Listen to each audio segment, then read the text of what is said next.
13 वचन से, और उसके बाद हम प्रार्थना करेंगे और फिर हम प्रभु का वचन आगे लेकर जाएंगे प्रभु की दया से। आमीन।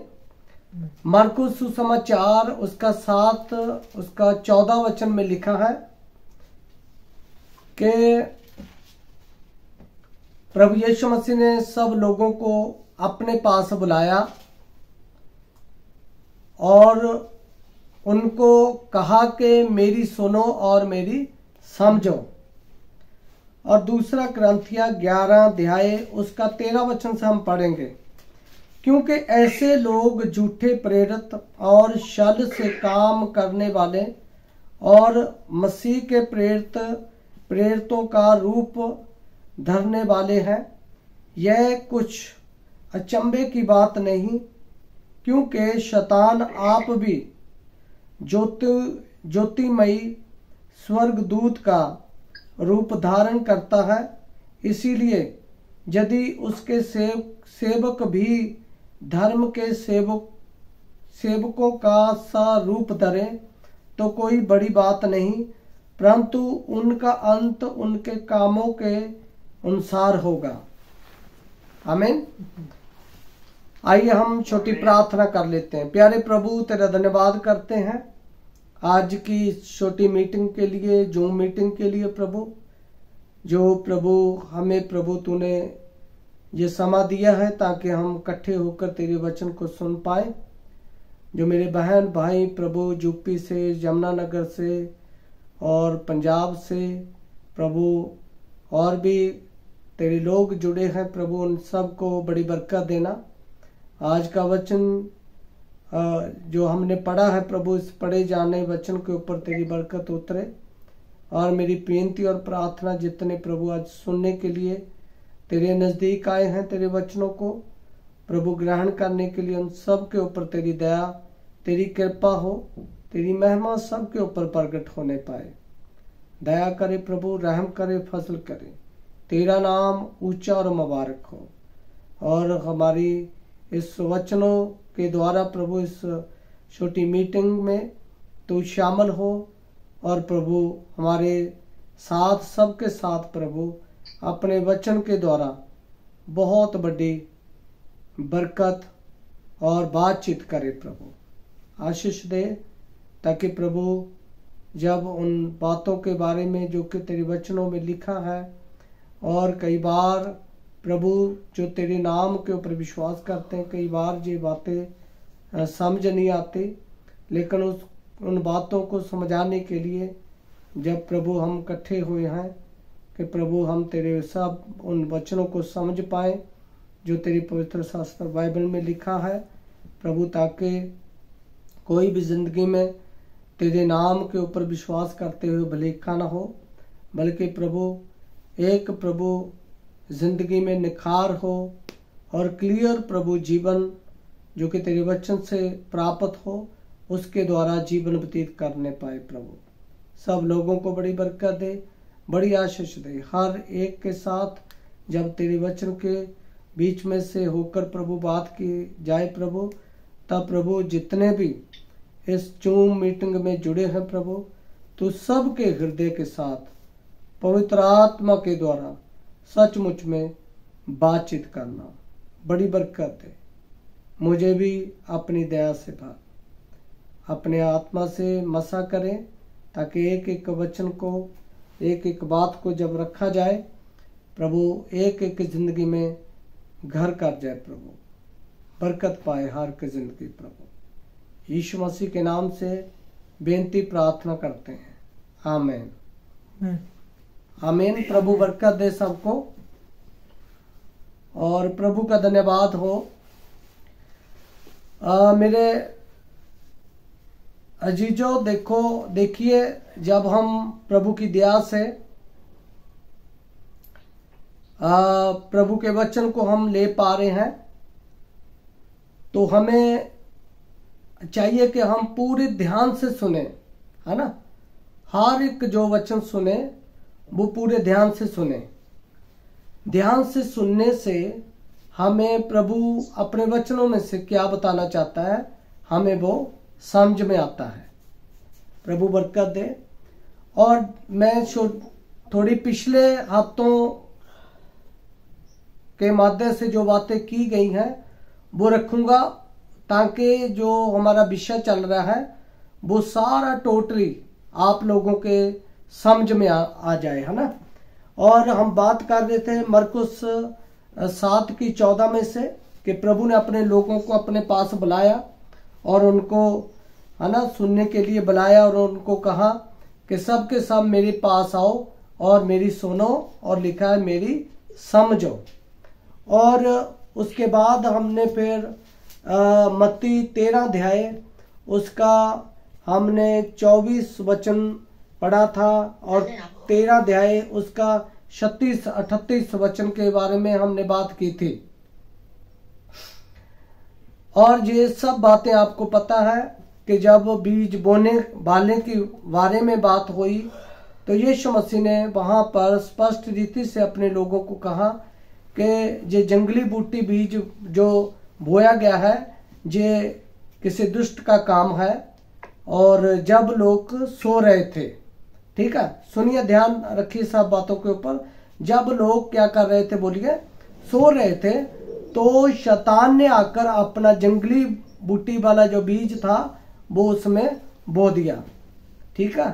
तो उसके चेले जो कर्मचारी थे वो प्रभु से पूछने लगे कि प्रभु क्या ये जंगली बूटी जो दिख रही है ना, उसको हम उखाड़ दें, है ना।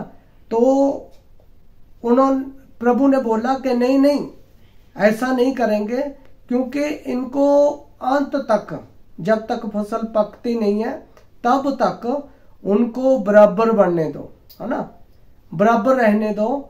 ऐसा ना हो कहीं अच्छे अच्छे बीज के, है ना, साथ साथ जो है दूसरा जो आप उखाड़ेंगे जंगली बूटी वाला, तो अच्छे वाला भी ना साथ में उखाड़ा ना जा सके, है ना।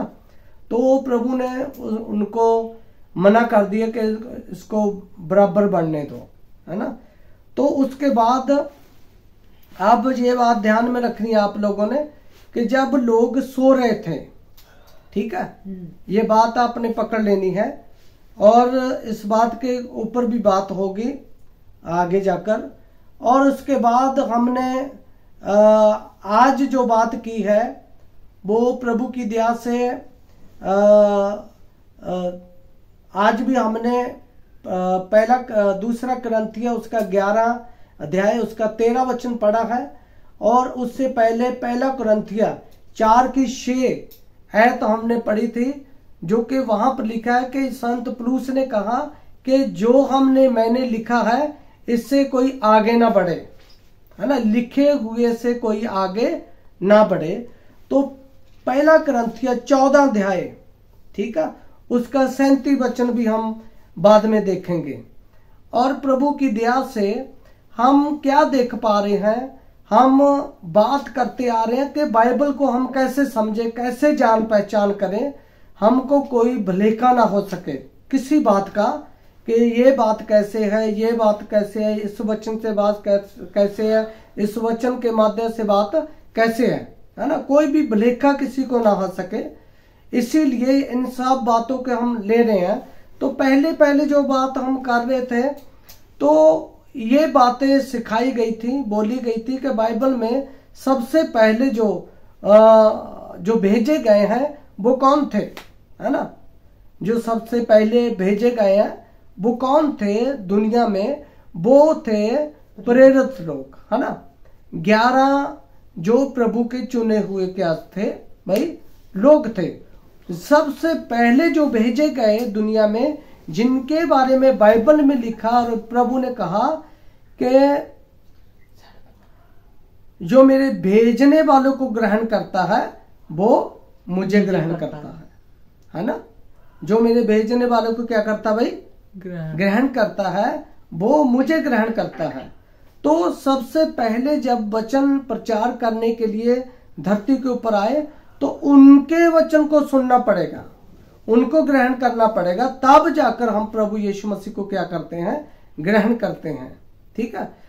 नहीं तो सब उल्टा पुल्टा हो जाएगा, गड़बड़ हो जाएगी।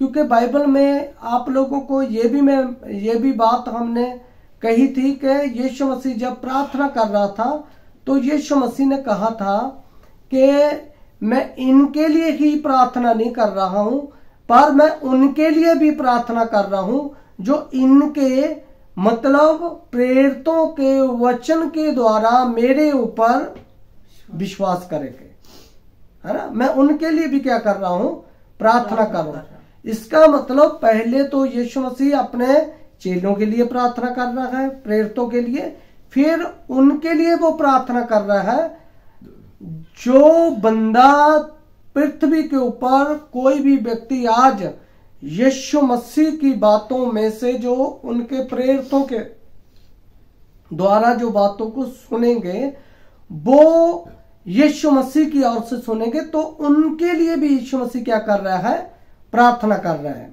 आमीन। तो देखिए, अगर प्रार्थना नहीं कर रहा तो वो यीशु मसीह के चेले नहीं हो सकते, क्योंकि अगले चेले, अगली पीढ़ी कौन है। जब यीशु मसीह के चेलों ने पवित्र आत्मा प्राप्त किया 35 के दिन और प्रेरितों के काम 2:38 में जब लोगों ने उनके हृदय को कायल किया गया पवित्र आत्मा के द्वारा, तो उन्होंने कहा कि हे भाइयों हम क्या करें। तो उन्होंने चेलों ने कहा कि अपने अपने पापों की क्षमा के लिए प्रभु यीशु मसीह के नाम से बपतिस्मा लें, फिर तुम पवित्र आत्मा का दान प्राप्त करोगे। लिखा था वहां पर, प्रचार किया गया कि ये वचन, ये इकरार है ना, तुम्हारे लिए और तुम्हारे लोगों के लिए, बच्चों के लिए, बालकों के लिए, और जो लोग परमेश्वर से दूर है, एक दिन जब प्रभु अपने पास उन लोगों को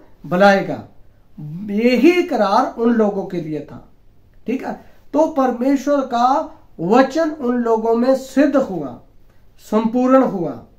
अब अभी अपडेट आ गया इसमें, तो थोड़ी देर में अगर बंद हो जाता है तो आप लोगों ने तुरंत उस लिंक को दबा लेना है और फिर हम प्रभु की दया से आगे बढ़ेंगे। ठीक है, और क्योंकि लेट हो गए इसकी वजह से वो टाइम जो है 1.25 घंटे के आसपास ऐसे निकल गया है।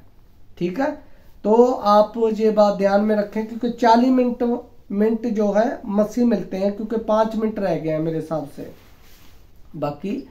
और आप लोग मेरे साथ बने रहना प्रभु की दया से, और कुछ खास जो बातें हैं, जो दिलचस्प जो बातें हैं, जब रखी जाएंगी तो आप लोगों को पता चलेगा कि प्रभु हमारे से बात जो है वो कैसे कर रहा है, वचन के माध्यम से। आमीन, हालेलुया। प्रभु सबको बरकत दे, आशीष दे। और इसीलिए मेरे अजीजों, आप देखिए, जब प्रभु के वचन को ले रहे हैं तो आपको पता होना चाहिए, अगर जितनी भी बातें अब तक मैंने वचन में से रखी गई हैं, बताई गई हैं, अगर किसी का सवाल हो, कोई बात किसी को समझ ना आए, तो मेरे से पूछ सकता है, मेरे से फोन कर सकता है, वो सवाल खड़ा कर सकता है। एक एक बात को उसको समझाया जाएगा। आमीन, आमीन। ठीक है, इसलिए आप सब प्रभु की दया से बने रहें और प्रभु की महिमा हो। और ऐसे ही जब हम आज देख रहे हैं कि 2 कुरिन्थियों 11 अध्याय की 13 आयत में से, तो वहां पर लिखा, क्योंकि ऐसे लोग झूठे प्रेरित और छल से काम करने वाले और मसीह के प्रेरितों का रूप धरने वाले हैं। वह कुछ अचंभे की बात नहीं, क्योंकि शैतान आप भी ज्योतिमयी स्वर्गदूत का रूप धारण करता है। ठीक है, तो ये जब बातें हमारे सामने आती हैं तो ये बातें कहीं ना कहीं किसी बात को लेकर शक खड़ा करती हैं।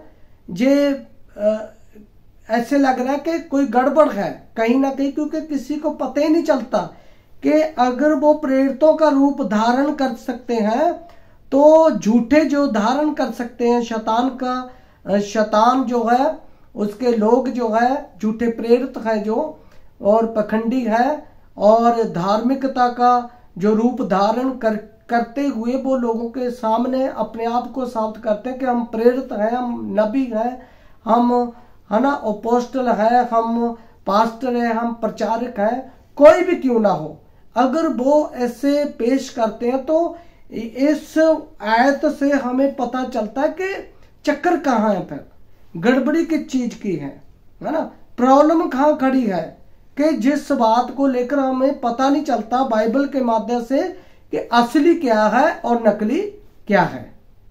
सही है कि नहीं?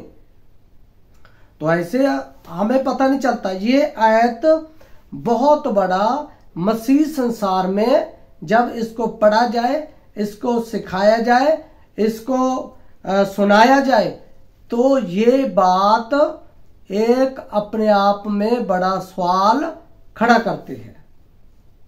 ये वचन बहुत बड़ा सवाल खड़ा करता है लोगों के बीच में कि असली क्या है और नकली क्या है। फिर अगर असली सामने आएंगे तो नकली आप ही प्रकट हो जाएंगे, तो हम असली को रखेंगे, नकली डुप्लीकेट आप ही आप लोगों के सामने प्रकट हो जाएंगे। ये वचन बताएगा, है ना। इस वचन को बताते हुए यानी कि चोट इतनी जबरदस्त तरीके से लगेगी कि बंदा यकीन करने में यानी आगे नहीं बढ़ पाएगा। वो कहेगा ऐसे कैसे हो सकता है। ये सवाल तब खड़ा करेगा, वो लोग खड़ा करेंगे जब वो चिन्ह और चमत्कारों के अधीन जी रहे हैं, आशीषों के बरकतों के अधीन मसीह में होकर क्या कर रहे हैं, जीवन व्यतीत कर रहे हैं। तब उनके लिए एक समस्या खड़ी होगी, क्योंकि उनको असली वाले ग्रहण करने के लिए बहुत उनके लिए कठिन बात हो जाएगी, क्योंकि उनके लिए वो लोग सुखाले होंगे, अच्छे लगेंगे, बढ़िया लगेंगे और वो सच्चे लगेंगे उनके लिए। पर कई बार जब पवित्र आत्मा किसी के ऊपर नहीं आता और वचन से बात नहीं करता, तब तक किसी के ऊपर ये बात प्रकट नहीं हो पाएगी कि सच क्या है और गलत क्या है। आमीन। सही बात है कि नहीं भाइयों? सही है ना साहब? बोलिए हालेलुया, प्रभु की महिमा हो। तो ये आयत सवाल खड़ा करती है या नहीं करती कि झूठे प्रेरित हैं दुनिया में, तो उनको ये सवाल खड़ा करती भी असली क्या फिर, ताकि हम डुप्लीकेट को नकली को साबित कर सके जे नकली है। उसके लिए हमें असली खड़ा करना पड़ेगा, असली को लेकर आना पड़ेगा, हमें असली के ऊपर विश्वास बोलिए करना पड़ेगा। तब जाकर हमें पता चलेगा कि डुप्लीकेट कहाँ है। तब जाकर हमें ये पहचान में आएगी बातें कि असली कौन से हैं, है ना, नकली कौन से, असली कौन से हैं। जब असली आ जाएंगे तो नकली आप ही प्रकट हो जाएंगे। Hallelujah, hallelujah, hallelujah. समझ आ रही है कि नहीं? पर ये बात आज ही इसके विषय में पता नहीं चल पाएगी, क्योंकि मैं लिखतों में आप लोगों को लेकर जाऊंगा, है ना, लिखे हुए वचन में। आगे देखिए, जब हम बात कर रहे हैं कि जो झूठे प्रेरित हैं वो दूतों का रूप क्या कर लेते हैं, लिखा है बदल लेते हैं। तो संत पौलुस इस पत्री से लोगों को यह बता रहा है कि ये अचंभे की बात ना समझी जाए, ये बात कोई बड़ी ना समझी जाए कि ऐसे है, इसको नॉर्मल लिया जाए। नॉर्मल आप लोग और हम कैसे लेंगे जब हमारे पास असली है, प्रेरित है, वचन है। ये बात किसी को हजम नहीं होने वाली, है ना, जो हम आगे जाकर जो वचनों को रखने के लिए जाएंगे। ठीक है कि नहीं? और देखिए मेरे अजीजों, तो दृष्टांतों में यीशु मसीह अपने लोगों से बात कर रहा था और फसल को उसने कहा कि इसको बराबर बढ़ने दो आगे, है ना। तो 13 अध्याय मत्ती सुसमाचार 13 अध्याय उसका 36 वचन, तो प्रेरितों ने फिर इन दृष्टांतों के बारे में खुलकर इसका भेद क्या है वो पूछने की कोशिश की। और प्रभु ने बताया कि जे बोने वाला जो वचन है, जहाँ जे बोने वाले बीज के द्वारा जो वचन प्रचार किया गया है, और उसने बताया कि जो बोने वाला है मनुष्य का पुत्र है, और जो अच्छा बीज है वो राज्य के पुत्र है, यानी कि स्वर्ग के पुत्र। लेकिन जो जंगली बीज वाला पौधा है, ठीक है, वो क्या है, लिखा है वो दुष्ट के पुत्र है। ठीक है, तो इन चीजों के बारे में हमें कैसे पता चलेगा कि वो दुष्ट के पुत्र और परमेश्वर के पुत्र कौन है? वचन के आधार से। जब वचन आप लोगों के सामने आएगा, पवित्र आत्मा आप लोगों को सिखाएगा, तब कोई भी एक भी बात का कोई भी भुलेखा नहीं रहेगा। आमीन। तो देखिए ये बात हमें कैसे पता चलती है ना। और ये बात बहुत डरावनी बात है। जब इन बातों को लोग पढ़ते हैं, वो पढ़ता लेते हैं, जब प्रचार तो कर लेंगे, लेकिन ये कौन है ना। उनकी शक्ल, उनकी अकल, बुद्धि, नेचर, चरित्र, उनका ढंग तरीका, उनकी शिक्षा क्या है फिर, है ना। तो बाइबल में यीशु मसीह ने अपने लोगों को बताया था, क्या बताया था, क्या प्रचार किया था, सो तुम उनके फलों से उनको क्या करोगे भाई, पहचानोगे। तो जब उनके फलों से पहचानने की बारी आती है, तो उनको उनके फलों से कैसे पहचानेंगे? क्योंकि उनके फलों के बारे में हमें पता होना चाहिए, है ना। तो इससे पहले कि हम उनके फलों से उनको पहचाने, पहले हम किसी असली वाले को पहचान चुके होंगे, लोग होंगे। आमीन। तब हमारे पास ये अधिकार होगा कि हम उनको पहचान सकें जो अपने आप को क्या कहें भाई, प्रेरित, अपने आप को क्या कहें, प्रचारक, अपने आप को क्या कहें, अपोस्टल, है ना। सही बात है कि नहीं? हालेलुया, प्रभु की महिमा हो। देखिए ये बड़ी डरावनी बातें हैं, क्योंकि इस मसीह संसार में बहुत बड़े बड़े लोग उठ खड़े हो गए और बहुत बहुत लोग इकट्ठा हो चुके हैं बड़ी बड़ी भीड़ों के द्वारा, पर उनमें से पता नहीं चल पा रहा, क्योंकि बहुत सारी बातें उनमें पाई जाती हैं प्रभु की ओर से, चिन्ह और चमत्कार, वरदानों के बारे में। लेकिन जे वरदान, जे चिन्ह चमत्कार, जे है ना, जे यानी के भविष्यवाणियां करना, ये सब चीजें इस बात को साबित नहीं कर सकती कि यीशु मसीह कैसे हमको प्राप्त हो सकेगा, हम यीशु मसीह के पास कैसे पहुंच सकते हैं, हमारा प्रभु यीशु मसीह कैसे प्रभु हो सकता है। प्रॉपर तरीके से जो मैं बोलना चाहता हूं, बताना चाहता हूं, वो वह बात है कि अनंत जीवन के पास इंसान कैसे पहुंचे, विश्वासी कलीसिया कैसे जाए, ये बहुत ही कठिन हो चुका है बात, क्योंकि लोगों को रोक लिया गया है ना। लोगों को क्या कर दिया गया भाई, रोक लिया गया है, क्योंकि रोकने वाली क्या चीज है, वरदान है, चिन्ह चमत्कार है, आशीषें और बरकतें हैं। वो लोग, सब लोग क्या हो चुके हैं भाई, रुक चुके हैं। क्योंकि रोकने के लिए उनके पास कुछ चीज है दिखाने के लिए, कोई चीज है उन सबको रोकने के लिए, ताकि वो प्रभु के पीछे न चल पाए। अब अगर किसी के पास जो प्रचार मैं आज आप लोगों को बता रहा हूं, अगर किसी के पास ये पहुंचता है ना, तो वो मुझे ही झूठा साबित करने की कोशिश करने में लग जाएंगे। वो कहेंगे कि यही बंदा सही नहीं है। क्यों?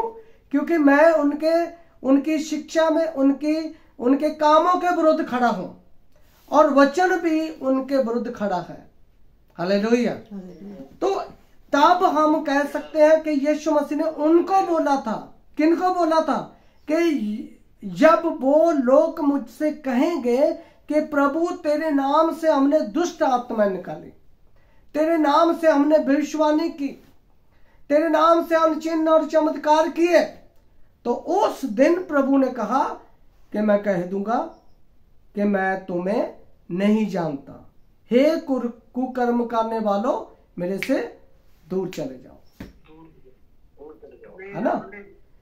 तो ये बात क्या है? फिर प्रभु वैसे ही हंसी मजाक कर रहा था, वो अपने वचन को खोल रहा था। क्योंकि जब पहली खींच चिन्ह और चमत्कार वाली, आशीष और बरकतों वाली, वरदानों वाली, दूसरी खींच तक लोग मगन हो गए, लोगों का जीवन रुक गया, लोग एक जगह के ऊपर इकट्ठा हो गए, यीशु मसीह के पास आना नहीं चाहते और वो अपने कामों में व्यस्त हो गए, अपने वरदानों में, अपने उन कार्यक्रम में जो वो धरती के ऊपर करते हैं, वो मगन हो गए, आनंदित इतने हो गए, वो रुक गए उनके जीवन में। यीशु मसीह आगे नहीं बढ़ पाया, ना ही उन्होंने यीशु मसीह को आगे अपने जीवन में कभी बढ़ने दिया, क्योंकि उन्होंने यीशु मसीह को अपने जीवन में और आगे आने दे, भीतर जाने के लिए रोक लगा दी, रुकावट खड़ी कर दी। कितने समझ रहे भाई? हालेलुया, प्रभु की महिमा हो। लेकर आप ध्यान करें, ये बातें जो प्रभु कह रहा था ऐसे थोड़ा था, ऐसे थोड़ो यानी कि किसी को बताने की कोशिश कर रहा था कि भी मेरे से दूर चले जाओ, मैं तुमको जानते ही नहीं है। उन्होंने इतनी मेहनत की, इतने लोगों को चिन्ह और चमत्कार करके इकट्ठा किया, भीड़ को इकट्ठा किया। ये तो यीशु मसीह ने भी किया था। Hallelujah, hallelujah. लेकिन यीशु मसीह ने भीड़ को जब इकट्ठा होते हुए देखा, कि यीशु मसीह ने बाइबल में लूका का सुसमाचार 14:25 में नहीं कहा कि भीड़ को उसने पीछे मुड़कर देखा और उसने कहा, अगर मेरे पास कोई आना चाहता है, मेरे पीछे कोई चलना चाहता है, वो अपने बहन को, भाई को, रिश्तेदार को, साक संबंधी को, जायदाद को, बच्चों को, माँ बाप को, अगर अपनी जान के प्रति भी वो बैर ना रखे, नफरत ना करे, तो वो मेरा चेला नहीं हो सकता। तो भीड़ को क्या कर दिया यीशु मसीह ने? खदेड़ दिया, पीछे भगा दिया या नहीं?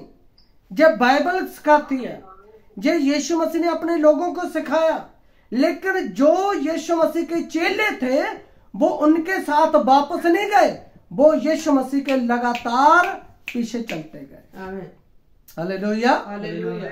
जब बाइबल है, हालेलुया। ये वो कलीसिया थी यीशु मसीह की, जो चुनिंदा लोग थे, जो चुने हुए लोग थे, जो कुल 11 ही लोग रह गए थे। हालेलुया। लेकिन सब की भीड़ों की भीड़ क्या हो गई? बोलिए, पीछे चले गए। ये है हमारा विषय कि बाइबल को कैसे समझना है। ये बातें जो मैं आपके सामने रख रहा हूं, ऐसे है जो हम बाइबल को क्या कर सकते हैं भाई? समझ सकते हैं। हालेलुया।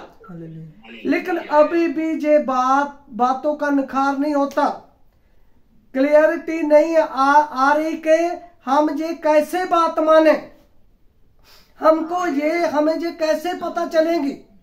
क्योंकि जब तक यीशु मसीह के चेले धरती के ऊपर थे, तब तक तो लोगों का एक सहारा था, लोगों के पास सच्चा वचन था, लोगों के पास परमेश्वर के वचन का प्रकाशन था। वो इधर उधर कहीं भाग नहीं पा सकते थे, वो इधर उधर डामाडोल नहीं थे कर सकते, क्योंकि उनके पास वचन था, उनके पास प्रेरित थे, उनके पास पवित्र आत्मा था। हालेलुया।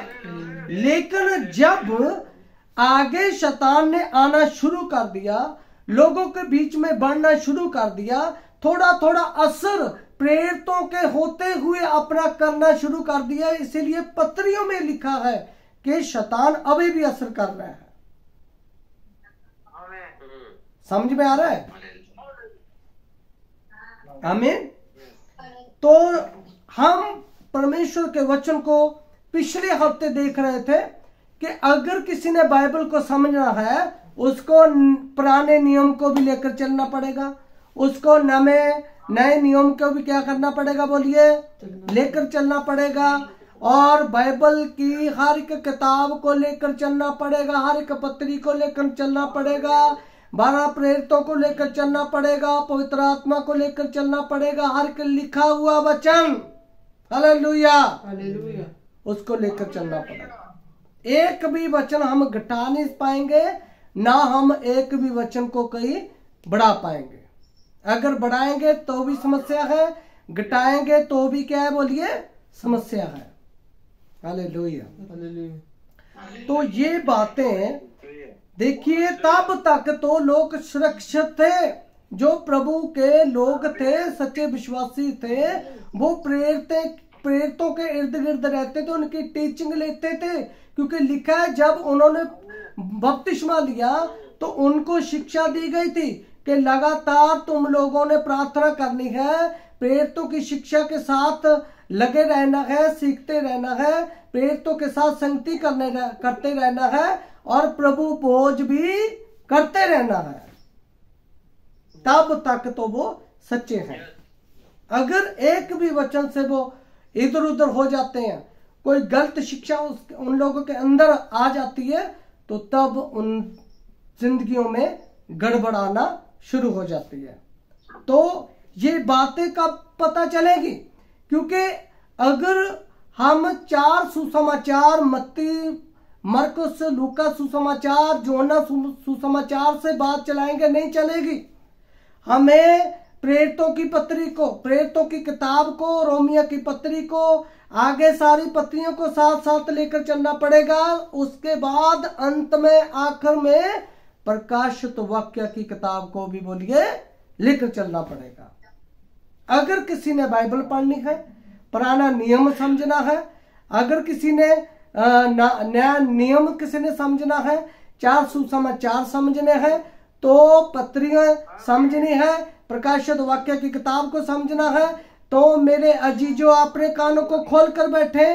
तो बाइबल में हमें फिर उन 7 कलीसियाई कालों में गुजरना पड़ेगा, उन 7 कलीसियाई कालों को देखना पड़ेगा, क्योंकि हर एक कलीसिया काल के लिए एक एक प्रभु ने दूत दिया गया। हालेलुया। हर एक कलीसिया काल में प्रभु ने उनको अपना मसा देने के लिए, अपनी पावर देने के लिए एक एक प्राणी, हालेलुया, एक एक जंतु प्राणी जो है, बब्बर, शेर, बैडका और मनुष्य जैसा और उड़ता हुआ उकाब, इनको भी साथ साथ में लेकर चलना पड़ेगा। तब हमें संपूर्ण बाइबल समझ आ पाएगी। हालेलुया। तो मेरे जीजो, देखिए प्रभु का वचन क्या बता रहा है। पहली कलीसिया का जो अफसुस की कलीसिया है, हम उसमें जाएंगे। बोलिए आमीन। कहां जाएंगे भाई? प्रकाशित वाक्य 2 अध्याय। अब हम देखते हैं जो बाइबल में लिखा है, तुम लोगों ने हर एक बात के ऊपर विश्वास नहीं करना, बल्कि आत्माओं को क्या करना भाई? परखना है। आत्माओं के ऊपर विश्वास नहीं करना, लिखा है आत्माओं को क्या करना, बोलिए, परखना है। तो परखेंगे कैसे? वचन से। आमीन। पवित्र आत्मा से, प्रभु के गुणों से और सच्ची असली शुरुआत की जो शिक्षा थी प्रभु की, उसके द्वारा हम किसी को परख पाएंगे, पहचान पाएंगे कि गड़बड़ कहाँ है। आमीन। तो मैं इधर से पढ़ देता हूं आप सब के लिए, प्रभु की दया से प्रकाशित वाक्य उसका 2 अध्याय, उसका हम पढ़ते हैं 1 वचन से। ध्यान से सुनना है। अब सुस की कलीसिया के दूत को यह लिख, जो 7 तारे अपने दाहिने हाथ में लिए हुए है और सोने की 7 दीप्तों के बीच में फिरता है, वह यह कहता है कि मैं तेरे काम और तेरे परिश्रम और तेरे धीरज को जानता हूं, और यह भी कि तू बुरे लोगों को देख नहीं सकता, और जो अपने आप को प्रेरित कहते हैं और है नहीं, उन्हें तूने परख कर झूठा पाया। कितने सुन पा रहे हैं? उनको परख कर क्या किया भाई? झूठा पाया। ठीक है। तो ये प्रेरित जिनको परखने के बारे में कह रहा है वचन, तो ये प्रेरित कौन है? जिनको परख कर देखा और क्या पाया भाई? झूठा पाया। ये कौन है? कैसे पता चलेगा? समस्या खड़ी होगी कि नहीं? वैसे तो सीधा कई लोगों को पता होगा कि झूठे हैं जे, है ना, असली हैं जे नकली हैं, ये तो काम खत्म हो गया। लेकिन वचन के आधार से, ज्ञान के आधार से कैसे पता चलेगा कि हम झूठों को झूठों कैसे साबित करने के लिए कोई प्रूफ भी तो होना चाहिए ना बाइबल में। तो उन प्रूफों के ऊपर हम बात करेंगे, उस मटेरियल को हम इकट्ठा कर रहे हैं। आमीन। ये बहुत बड़ी बातें यार। ये इन बातों के साथ साथ अगर कोई चलता है तब वो बाइबल को समझ पाएगा, नहीं तो बाइबल उसके ऊपर की तरफ से निकल जाएगी और उसके हाथों में ही रहेगी जे, लेकिन दिल में नहीं कभी जाएगी। ठीक है। और परमेश्वर का आत्मा दिल में कभी काम नहीं करेगा जब तक उसको काम करते हुए बाइबल में ना देखे। हालेलुया। जो बाइबल में पवित्र आत्मा ने अपने लोगों के साथ रहकर काम किया, जितनों ने उनके ऊपर निगाह टिका कर रखी, उनके पीछे चलते रहे और विश्वास किया, जो के बाइबल में लिखा, जो विश्वास संतों को, प्रेरितों को, रसूलों को एक ही बार सौंपा गया था। ये बातें हैं प्रभु की। आमीन। हालेलुया। तो मेरे साथ अब पढ़ते हैं उस लड़ी को देखने के लिए। भाई मोनू ध्यान से सुने। हालेलुया। अब उस बात लड़ी को पकड़े जो बाइबल में शुरू होती है कि झूठे जो मसीह, झूठे जो भविष्यवक्ता, झूठे जो प्रेरित थे, वो कैसे हमको पता चलेगा? बोलिए आमीन। तो हम मेरे साथ निकाले प्रेरितों के काम 20 अध्याय और उसका 28 वचन पढ़ते हैं। जब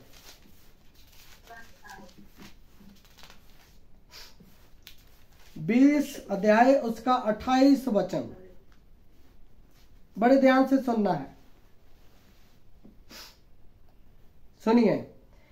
इसीलिए अपनी और पूरे झुंड की चौकसी करो, जिसमें पवित्र आत्मा ने तुम्हें अध्यक्ष ठहराया है कि तुम परमेश्वर की कलीसिया की चरवाही करो, जिससे उसने अपने लहू से मोल लिया है। अपने लोगों की क्या करो भाई? चरवाही करो। ये कौन कौन बता रहा है यहाँ पर? संत पौलुस। बोलिए आमीन। कौन बता रहा भाई? इससे पहले कि ये हम पता करें कि संत पौलुस ये बात क्यों बोल रहा है, संत पौलुस के द्वारा ही पवित्र आत्मा क्यों ऐसे बोल रहा था।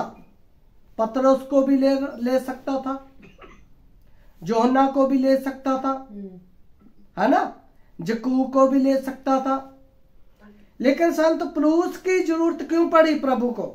ये बातें बुलवाने की, प्रेरणा करने की और लिखवाने की, प्रचार करने की। ये बहुत डीपली बातें हैं। हालेलुया।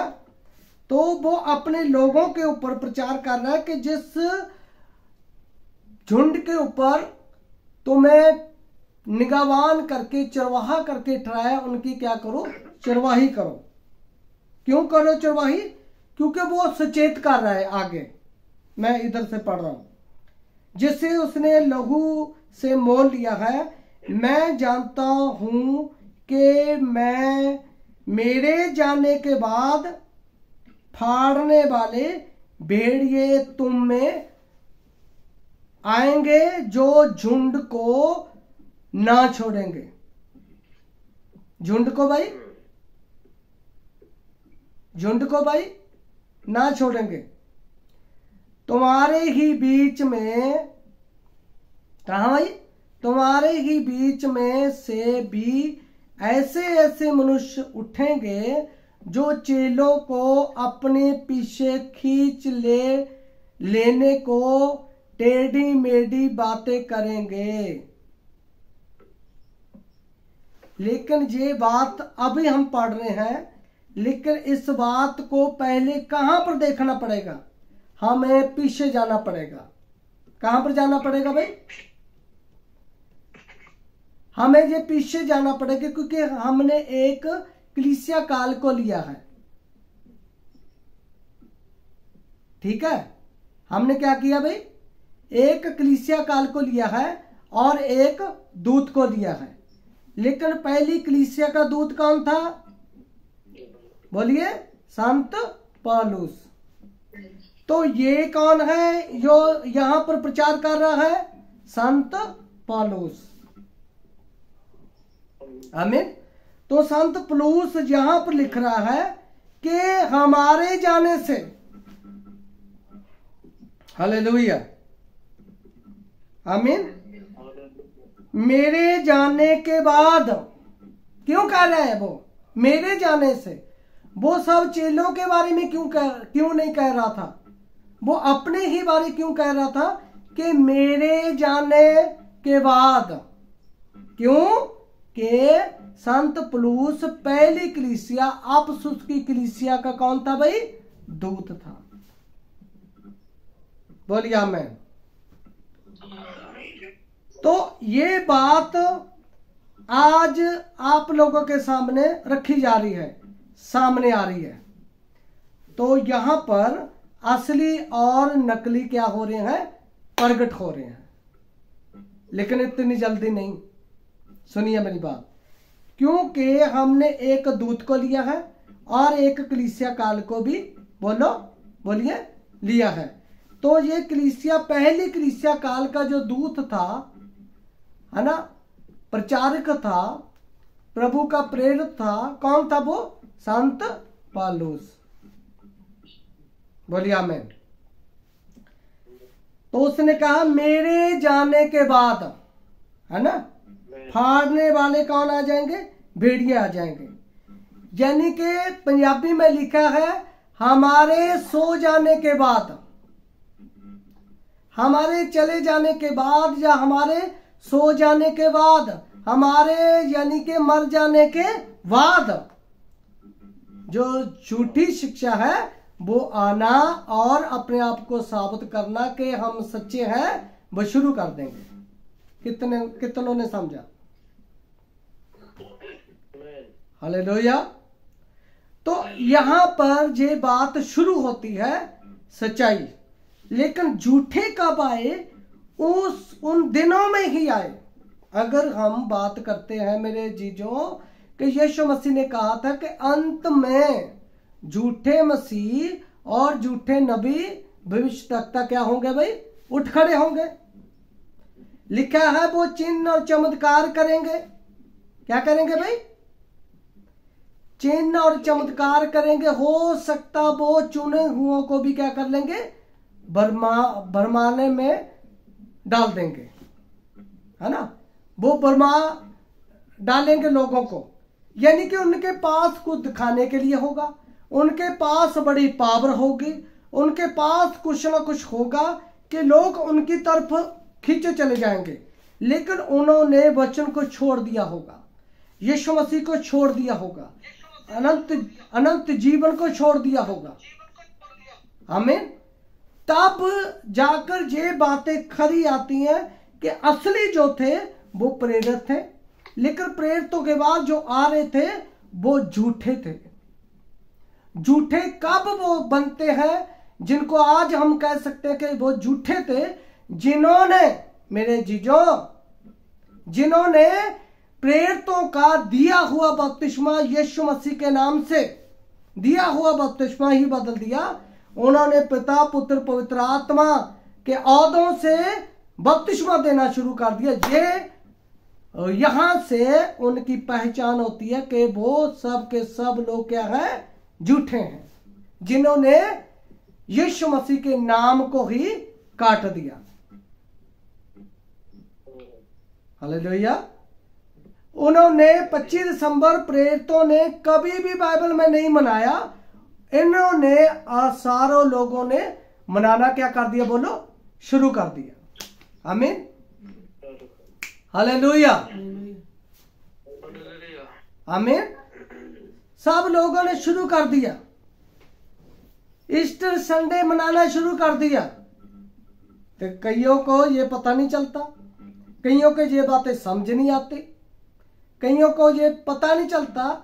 एक मैं बात करता हूं, दानियल, जो दानियल राज है,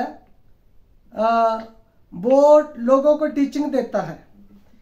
ठीक है, यहां वहां तक जो सच्चा है वो ठीक है ना, उसको प्रभु आगे वचनों में आगे लेकर जाए। लेकिन वो जब प्रेरितों को जिन्होंने पवित्र आत्मा प्राप्त किया उनको वो झूठा शब्द कर रहा है, उनको कह रहा है कि ऐसे नहीं था, ऐसे था, ऐसे नहीं था, ऐसे था। लेकिन वो वचन से जब परखा जाता है, शिक्षा से जब परखा जाता है, वो क्या निकला भाई हमारे सामने वचन के आधार से? झूठा। क्या निकला? झूठा। वो झूठा निकला क्योंकि उसको परखा गया। कहां से परखा गया? वचन से। वचन से। वचन कहां आया? जब प्रेरितों के ऊपर पवित्र आत्मा आया, प्रेरितों ने पवित्र आत्मा को ग्रहण किया। आमीन। तब जाकर ये बातें लोगों के ऊपर प्रकट होती हैं और ये बातें क्लियर करती हैं उन लोगों को कि झूठे कौन है और सच्चे कौन है। बोलिए आमीन। क्योंकि जिन्होंने उनको ग्रहण किया, जिनको प्रभु ने सबसे पहले भेजा, तब बात बनती है ना उनको ये कहने के लिए, जो मेरे भेजने वाले को ग्रहण करता है वो मुझे प्रभु ने कहा ग्रहण करता है। सही है ना? तब उनके लिए जो वचन शुरू होता है, नहीं तो वो बीच में ही आ गए। क्योंकि बाइबल में लिखा है बहुत से लोग चोरी आ बड़े हैं। लिखा ना बाइबल में, कहा भाई? चोरी। बहुत सारे लोग चोरी आकर बढ़ गए। चोरी क्यों? है ना, जो दीवारों से, है ना, छलांगे लगाकर आए हैं वो चोरी है। लेकिन दरवाजा, जो दरवाजे के द्वारा आता है, लिखा है वो मेरी भेड़ें हैं। बरिया में वो क्या है? वो मेरी आवाज को क्या करती है? सुनती है। लेकिन किन के द्वारा? सबसे पहले प्रेरितों के द्वारा। लेकिन दरवाजा कौन है? यीशु मसीह खुद। लेकिन आज यीशु मसीह का दरवाजा, उसमें प्रवेश करने के लिए हमें ये कौन साबित करेगा कि हम सही दरवाजे से, जहां दरवाजे थानी जा रहे हैं हम प्रभु के पास? जब आपके पास सच्चा सेवक होगा, सच्ची टीचिंग देने वाला, प्रचार करने वाला सेवक होगा, तो वो प्रभु के लिए, प्रभु के माध्यम से भेड़ों का द्वार होगा। बोलिए आमीन। तो हम उस द्वार से क्या कर सके, अंदर भीतर प्रवेश कर सकते हैं। फिर तो वो सही है। अगर वो ऊपर इधर घूमकर जहां छलांगे लगाकर दीवारों से आते हैं, लिखा है बाइबल में कि वह क्या है भाई, चोर और डाकू है। ये गड़बड़ है बहुत बड़ी। जबरदस्ती हम किसी के ऊपर नहीं कर सकते। जिनके पास ये वचन पहुंचता है उनके ऊपर कोई भी पास्टर, कोई भी सेवक जबरदस्ती नहीं कर पाएगा, क्योंकि उनको भेड़ों के चरवाहे के बारे में बताया जा रहा है। क्योंकि बाइबल में लिखा है कि भेड़ों का द्वार मैं हूं। लिखा है कि मेरी भेड़ें मेरी आवाज को क्या करती है, सुनती है। लिखा है और मेरी आवाज को सुनती है और पहचानती है, समझती है। Hallelujah, hallelujah. यहां तक बात नहीं रुकती, आगे और लिखा है कि वे प्रायों से, है ना, ऊपरों से, प्रायों से वो भाग आती हैं, वो मेरे पीछे हो लेती हैं। बोलिए आमीन। कितनों को समझ आ रहा है? वो भाई मेरे पीछे हो लेती हैं। पीछे चरवाहा कहाँ है? बाइबल में यीशु मसीह चरवाहा है। तो उसकी आवाज को पहचानना है। उसकी आवाज कैसे पहचानेंगे? हमें पहली कलीसिया काल में जाना पड़ेगा। बोलिए आमीन। पहली कलीसिया काल में दूत प्रभु ने दिया है। प्रभु ने दिया, कोई बंदे थोड़े उसको भेज रहे थे, आसमान से थोड़े गिर रहे थे। वो प्रभु उनको दे रहा था, लोगों को, उस युग में आने वाले लोगों को, कलीसिया को दूत दे रहा था, जो उस दूत के माध्यम से प्रभु यीशु मसीह की आवाज को क्या कर पाएंगे भाई? सुन पाएंगे। बात यहां तक नहीं, सुनने तक नहीं, बात उसकी आवाज पहचानने तक नहीं। लिखा कि वो प्रायों से भाग आएंगे और वह मेरे पीछे हो लेंगे। यानी कि प्राय होने चाहिए, बाइबल मांग करती है। हालेलुया। बाइबल ये मांग करती है कि प्राय यानी कि झूठे, पखंडी, अधर्मी, जे झूठे प्रेरित क्या होने चाहिए भाई? अवश्य होने चाहिए। तभी उनसे भागेंगे ना, तभी यीशु मसीह की आवाज को सुनेंगे ना, तभी यीशु मसीह की आवाज को पहचानेंगे। कब पहचानेंगे? जब वो प्रेरितों के पास आएंगे। हालेलुया। जब क्या आएंगे भाई? और प्रेरितों के पास आएंगे, तब जाकर उनको ये बातें पता चलेंगी कि ये हमारा प्रभु है। हालेलुया। तब हम कह सकते हैं कि बाइबल को हमने क्या कर लिया? समझ लिया। प्रभु को हमने क्या कर लिया? पहचान लिया। तब हम कह सकते हैं कि हमने उनको उनके सबके फलों से क्या कर लिया? बोलिए, पहचान लिया। तब कह सकते हैं कि हमने पहचान लिया, क्योंकि ये हमारा बाप हमारे सामने होगा, है ना। ये बेटों का द्वार सामने होगा। हालेलुया। अगर कोई यीशु मसीह के पास जाना चाहता है ना, पहले जो उसके चरवाहे या प्रभु ने रखे हुए 5 तरह की सेवकाई है, उनके पास आना पड़ेगा। आमीन। तब जाकर बाइबल में, तब जाकर यीशु मसीह के पास आ सकते हैं। बोलिए आमीन। प्रभु का नाम महिमा पाए। कितनों को पता चला कि झूठे नबी कौन है और सच्चे नबी? यहां तक किनको पता चला, है ना? सब लोगों को प्रभु ने बरकत दी है। आमीन। प्रभु की महिमा। आइए हम प्रभु के आगे प्रार्थना करते हैं। प्यारे प्रभु, हम तेरा धन्यवाद करते हैं इन सब बातों के लिए, योग्य प्रभु तूने मेरे मन में डाली थी। प्रभु